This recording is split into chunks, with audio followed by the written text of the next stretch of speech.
Hey everybody, we are back again and we are covering yet another baking method, our last baking method. Remember we did the straight mix baking method with the brownies, we did the creaming method with some of our cakes, we did foaming, we did one stage with angel food cake, two stage with sponge cake, and now we are on to our last one, which is cutting in. So cutting in is basically taking a dry mixture of flour and some leaveners and salt and a couple different things, a very simple mixture, and taking cold butter that you dice up into little cubes and kind of mixing it in with the flour and incorporating it. And then usually there's a little liquid added to kind of bring everything together. And this is the kind of dough that you would use for biscuits. We're gonna make buttermilk biscuits today. It makes pie crust, scone, shortcakes, things like that. Drier than a cake. It's drier than a cake. It's not a batter. It's more of a dough, but not a yeast dough. So we are going to start with our buttermilk biscuits. Okay, so when you're doing the cutting in method, unlike when you're doing the creaming method or the foaming method and everything needs to be room temperature, you really need your butter and any of the other mix-ins you're using to be cold. So you want to keep this in the fridge until the last minute you're going to use it.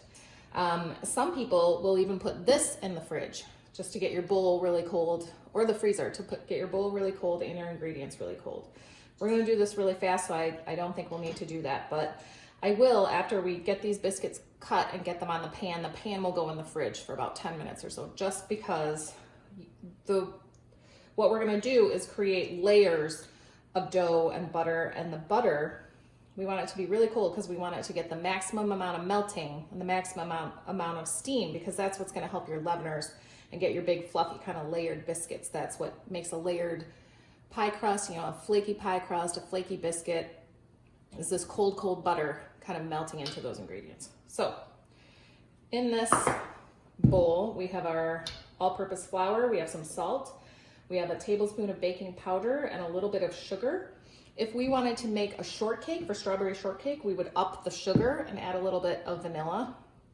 But we're just gonna make straight biscuits, so we'll just do it this way. So I'm going to, as always, mix these with the whisk a little bit to get them combined.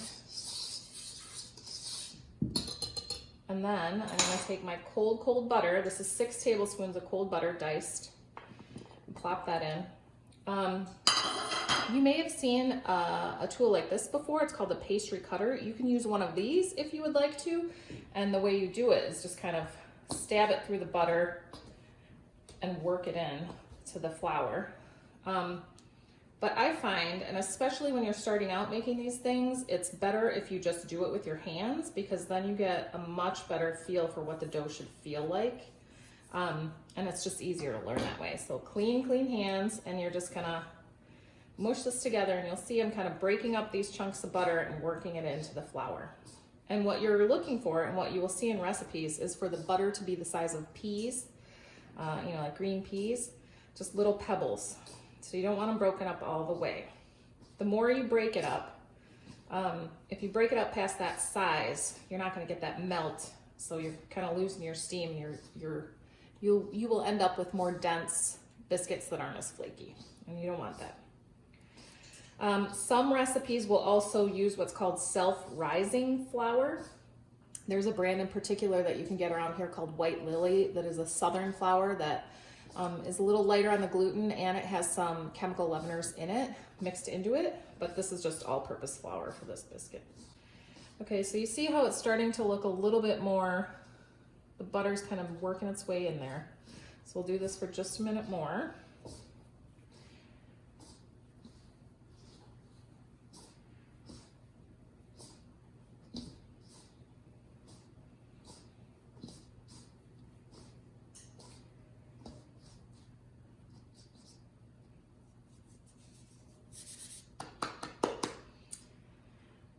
Okay, so you can see now we have some bigger chunks of butter. Most of it's broken in, but you'll see there's a couple bigger chunks. Most of the chunks are smaller. That's kind of where you want it to be. You don't want to break this up all the way. You don't want it to be super crumbly. You want to keep some of those bigger chunks in there so that they have a chance to melt in. So what we're gonna do then is take our buttermilk. This is buttermilk, a cup of buttermilk, and we're gonna drizzle in part of it maybe a third of it, into the middle. And then I also like to do this with my hands. I will just kind of fluff the flour over itself to start incorporating that. You are gonna get a little bit messy with the hands here, but that's no big deal. And you'll see it's starting to clump together more. The flour will start to clump together. So we're gonna add a little bit more. And the goal is to get it to be kind of a sticky dough that just sticks together. Because we're gonna pat it a little bit and work it on this board into the shape we want it to be. So we wanna get all this flour off the bottom. And you'll see it comes together a little bit more every time. And it's starting to be where it'll hold on itself like that. So we're gonna put in the rest of this. So this is a cup. And recipes like this is why I like for you to start out kind of doing it by feel, because sometimes you may need to add a little bit more liquid than the recipe is telling you to add just to get everything to come together. So now I'm getting this sticky dough on my hands. I'm mixing it in, and you'll see it's starting to be so it'll come together. It's a real shaggy dough. And I'm doing this without breaking up my little butter pieces. I'm just kind of compacting this with my hands to get it, to see if it's sticking together, but I'm not breaking up my butter pieces anymore. So at this point, I think what I'm gonna do is add a little bit more of this buttermilk, because I want it to come together just a little bit more so I'm not struggling with it so much. So I will just add this in tiny bits, you know, maybe a tablespoon. That's maybe 2 tablespoons worth. Let's get this so it comes together a little bit more.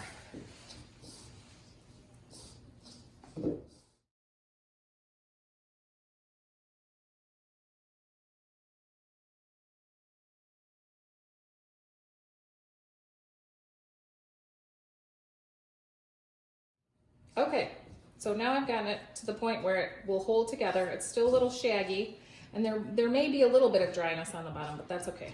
So what we want to do is turn this out on our board. We're going to put a tiny bit of flour on there. I have a lot of cracks in my countertop. I have grout in my countertop, as I mentioned before, so I have just this silicone baking mat that I put over my counter. They are wonderful. They are a wonderful gift for someone who likes to bake. FYI. Okay, so now we have our shaggy dough. I'm gonna kind of pat it together a little bit. And it's okay if it's a little bit dry. You might want to add a little bit more moisture than this, but I think we'll be okay with this. So I'm gonna pat it into a rectangle. And I'm not kneading it. I'm just kind of patting it to flatten it out with my hands.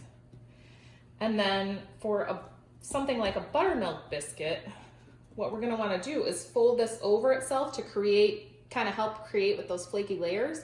And then we'll pat it down again and it'll be ready to be cut. So we're gonna fold this in thirds, kind of like an envelope. I'm gonna sneak in these dry bits here. And I'm gonna fold this over the top.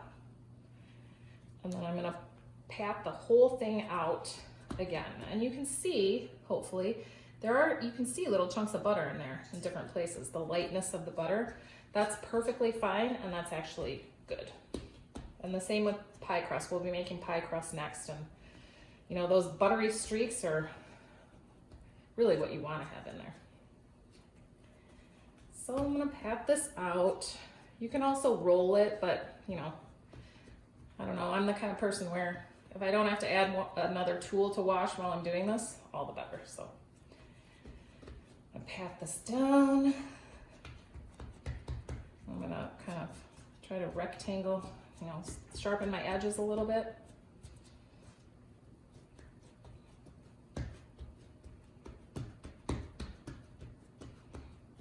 Okay, so depending on how you want to do this, I am going to use these today for a biscuit sandwich, a ham biscuit sandwich for my gentleman here. So I am going to cut this in squares with my bench cutter. This is a bench cutter, super useful for scraping underneath to pick up pastry, fixing your edges. You can also use it as a straight blade to cut. It's really useful. If you want to make round biscuits, you can use a biscuit cutter. You can dip it in a little bit of flour and then cut your biscuits out that way. But I'm just gonna make mine square today.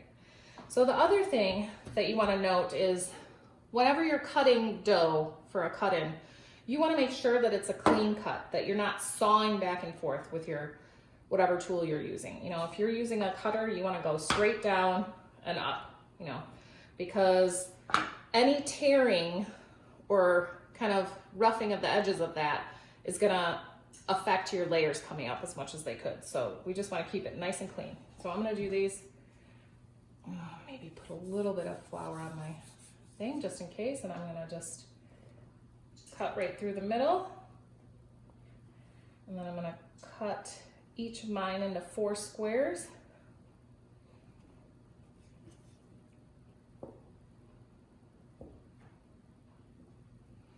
There you go, just like that. So they have a really nice texture to them.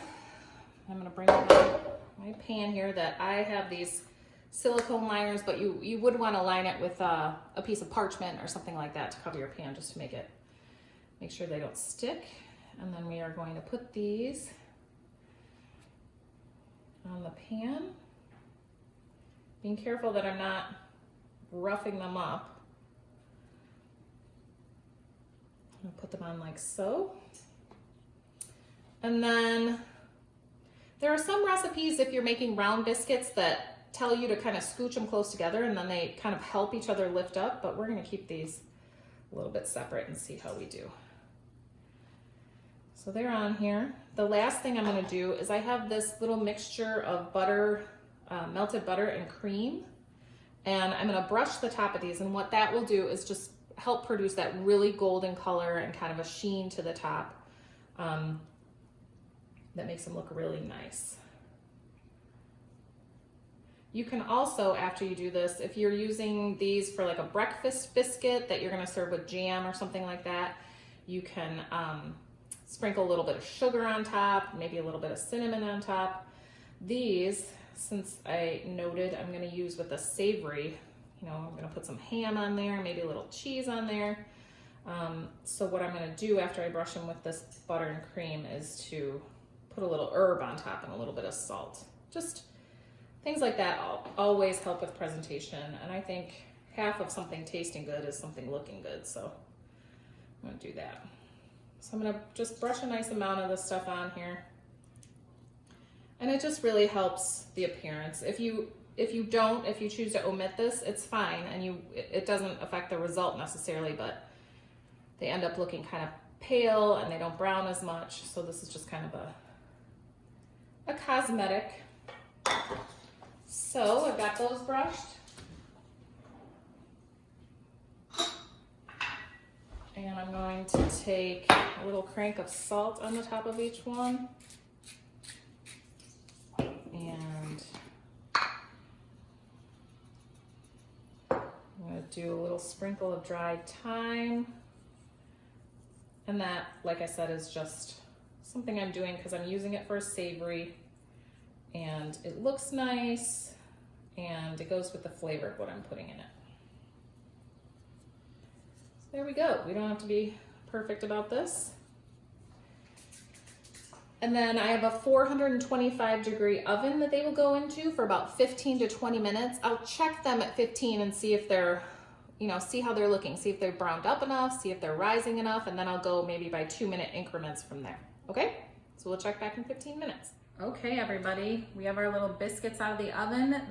I checked them at 15 minutes and they need a little bit more, so I ended up doing 2 other 2-minute increments, kind of checking along the way. So about 18, 19 minutes or so, and they were done, which is fast. So long enough to clean everything up and get my stuff ready. So you'll see, oh my gosh, you guys, they're very hot still, how much rise we have in here. And how, let's take this guy.